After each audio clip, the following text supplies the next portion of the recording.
Hi friends, எல்லாரும் எப்படி இருக்கீங்க? இங்க பாருங்க நைட்டு டிஃபன் ஒரு சைடு பனியாரம் ஊத்திட்டு இருக்கேன்.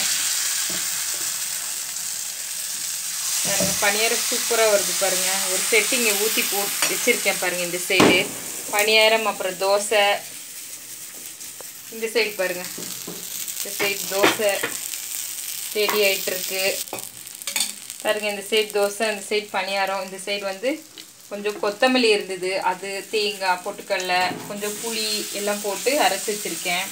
அப்புறம் இங்கே பாருங்கள் கொஞ்சம் காலையில் வச்சா தக்காளி சட்னி இருக்குது. உங்கள் வீட்டில் எல்லாம் என்ன சாப்பாடுன்னு சொல்லுங்கள். ரெண்டு சைடு ஏன் செய்கிறேன்னா ஒரே சைடில் தோசை மட்டும் சுற்றிட்டே இருக்க முடியாதுங்க. கால் பயங்கரமாக வலிக்குது. மழை காலம் இல்லைங்களா, டைல்ஸில் அப்படியே கால் ரொம்ப அந்த ஈரத்துக்கே கால் வலி வந்துடுது. சரி ரெண்டு சைடு வச்சுட்டு நைட் டிஃபன் வேலையை முடிச்சிடலாம் அப்படின்னு செஞ்சிட்ருக்கேன். பாருங்கள் கார்த்திகை தீபம்லாம் வச்சு முடிச்சாச்சு. சரி லாஸ்ட்டில் உங்களுக்கு ஒரு காட்டலான்னு தான் சும்மா காட்டிகிட்ருக்கோம். பாருங்கள் மணி என்ன 8:30 மேலே ஆயிடுச்சுங்க. 8:30 மேலே ஆயிடுச்சு. நீங்கள்லாம் எப்படி கொண்டாடினீங்க?